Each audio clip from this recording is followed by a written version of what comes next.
In previous class we discussed about the classification of plants.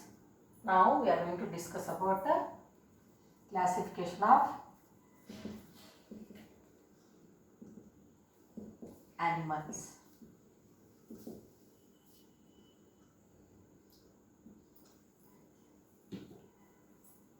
If I ask you a question, what are the differences between plants and animals, means you can give so many because you learnt about them in previous classes.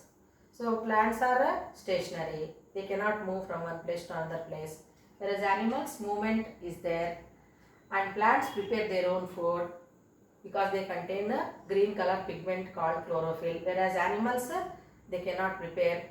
And plants are autotrophs, animals are heterotrophs. Like that you can give many differences. So now how the animals have been classified?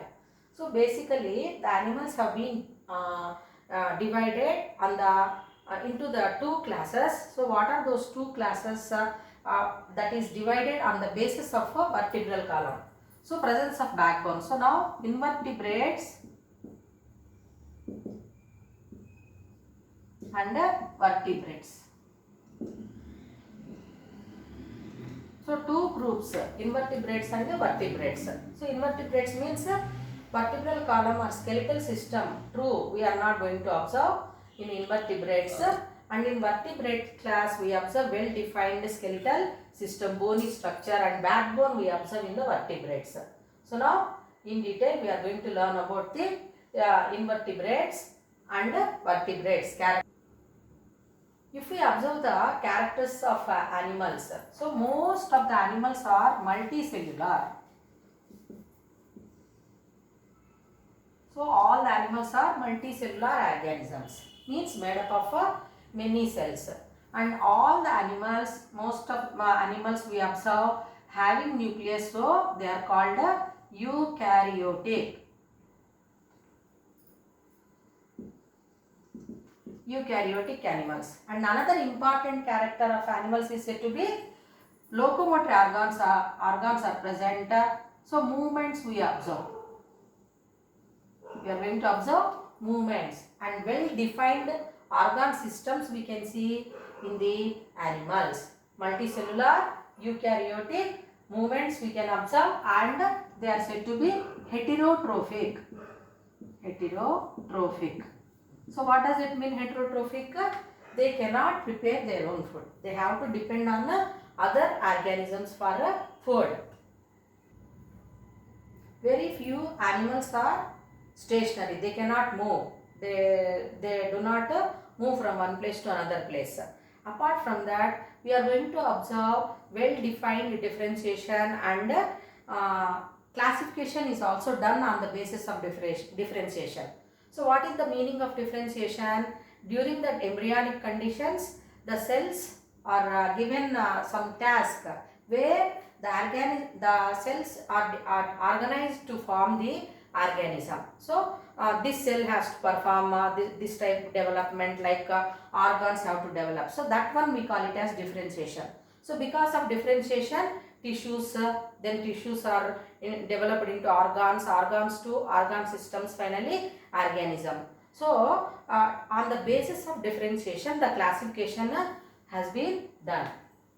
Major groups of invertebrates, if we observe. So what are the different groups which come under invertebrates? First one, Porifera, then Coelenterata,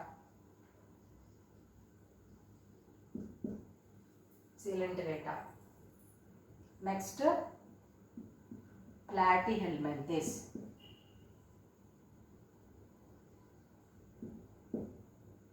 Nematoda,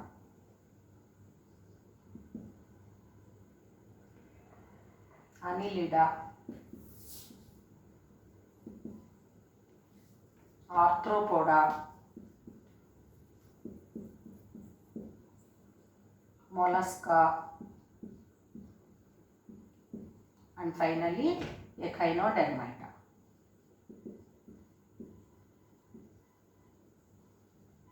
So these are the different groups of organisms or different phyla which are present in invertebrates, where minimal differentiation and vertebral column we are not going to observe. So Porifera, Coelenterata, Platyhelminthes, Nematoda, Annelida, Arthropoda, Mollusca, Echinodermata. So now each and every class we are going to discuss the structure and how the organization has been happened. All that we are going to discuss. Now we will discuss about characters of Porifera. So if we observe the name Porifera, means the body is having holes. Many holes are the porous body we observe.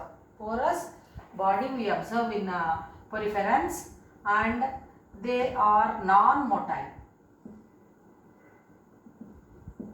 They stick on to. So non-motile means attached to the any substratum like log or any stone like that. So as the body is having pores, holes in the body, so all that holes they lead to form as a water canal system, which helps in supplying or circulating water. So this water canal system helps in circulating water, food, oxygen, etc. So as they are stationary, so what is happening? This body is having holes. So through that holes, the water from outside, it is entering into the body, and it is supplied with water, food, and oxygen. And we are going to observe in this group of organisms minimal differentiation. Minimal differentiation.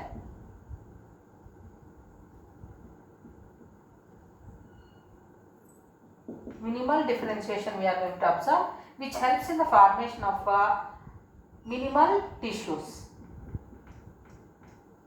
And these are also multicellular organisms. They live in water. So what are the they live in water. And other important point here, we have what we have to remember is said to be the body is covered with outside with a hard covering or skeleton like. So if we touch it, it will be hard, and we can see very much pores on that porous body we can observe. And what are the examples of this Porifera means? Cycon,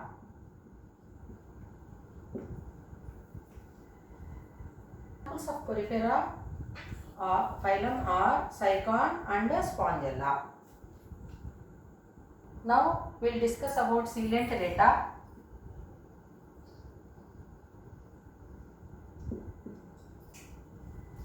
So the organisms which belong to Coelenterata are multicellular,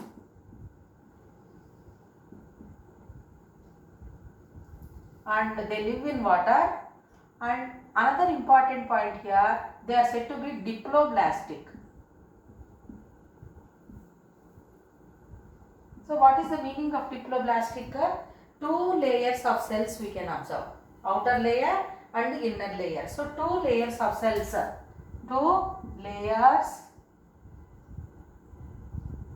of cells we observe. So these organisms are diploblastic, and we can see the body cavity also. Body cavity. So if we observe Hydra, so Hydra will be there. So this is Hydra. So here two layers of cells we can observe. So that's why we call it as diploblastic. And here body cavity is there. Coming to the comparison with Porifera, so in this Coelenterata we observe more differentiation. That results in the formation of more cells, tissues we can observe. More differentiation we observe. More differentiation.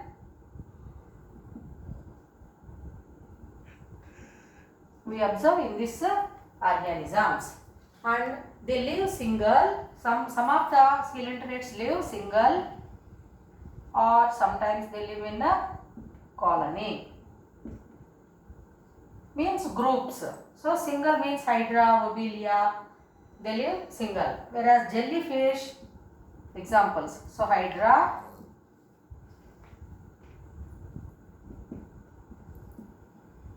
Lobelia,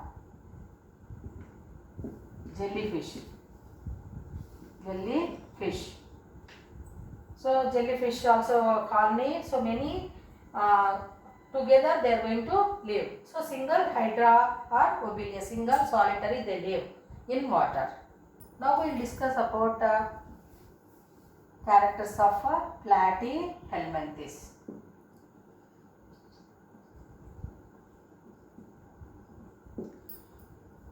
So this Platyhelminthes, the body is a flat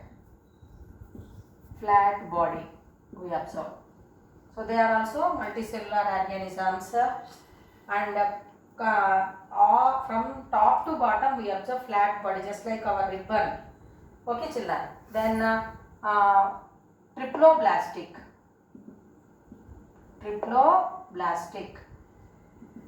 means 3 layers of cells will be present. So in Coelenterata 2 layers, here 3 layers of cells. 3 layers of cells we are going to observe in the Platyhelminthes organisms. So because here 3 layers of 3 different layers of cells we are observing, more and more differentiation we can observe, more complexity we can observe. So that is going to make us to understand the organs, tissues, organ systems also we can observe. And here these organisms are not having true body cavity. So if body cavity, if it is not true, so in the beginning first body cavity, what do we call, means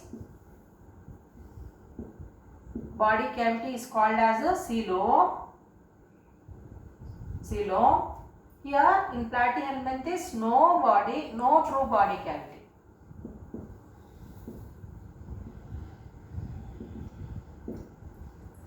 No true body cavity and a false body cavity. So pseudocoelom.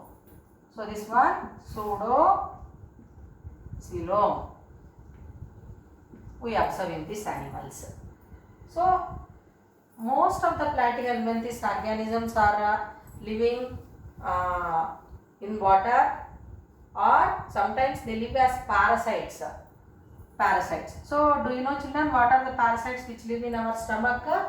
They are tapeworms.